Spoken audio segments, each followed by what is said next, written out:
What is good? So I'm currently in a studio session by myself, that is. So I'm doing a mixing session, and yeah, you're really just here, just living, just grinding.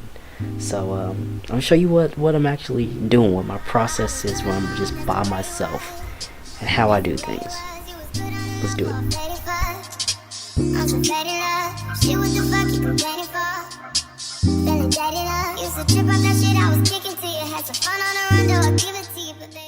Bet I'm mixing in a project for an artist that I'm producing for. Yeah, I have a lot of chains, and I'm still learning how to enhance my mixing process. And this is the school's recording studio, or at least their mix room. This is their mix room, and then across the hall is the legit recording studio. So I come in here and I do my mixing. I could do it in my dorm, but I got people that live next to me. So there are a couple big things that I do when I start to go into the mixing process. One, I make sure my track is completely organized. I really don't do the color coding until like later into the session, or if it makes me feel really anxious, then I go ahead and do it. But I make sure, you know, all my drums together, all my vocals are together in a specific order in every track, just to make sure that there's a sense of cohesiveness in all of my tracks, especially if it's an EP. I make sure that I have a chain for the artist that I'm working with. So I'm working with this artist now. His name's Dom.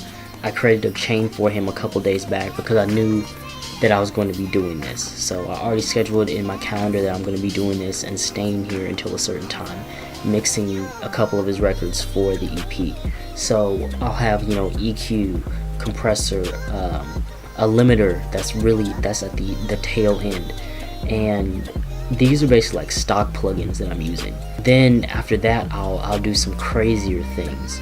There's a couple things that I add in my sessions, just as bus. Like I'll bust it out into, you know, basically like return tracks that add more life to the record. One thing I'll add is Nectar 3. I love Nectar 3, and I'll just do it enough to where it just boosts it up just a little bit, because the basic EQ and compression should already put the vocal up front. And this is like consistent all across the board for that one specific artist. So it's Dom.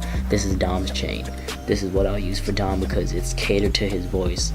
And I haven't tried it with other artists, but I definitely know I can tweak it in multiple ways. So basically, other than the whole vocal chain stuff, there are a couple things that I bring to the studio with me. Definitely have to bring a charger, definitely bring some water, my phone, my bass, just in case I need to do something with it. Bring a keyboard just in case. My stuff is really minimal. I bring my own gear the majority of the time, just in case.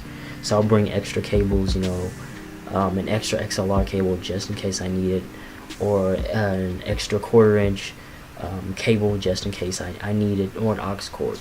You never know when you're gonna need that. When I do these overnight sessions, I'm not really all over the place. I'm stationary, I'm really listening, I'm super attentive. So I just want to make sure that on my end everything is as professional and sounding as dope as possible. Get back to the grind. Deuces.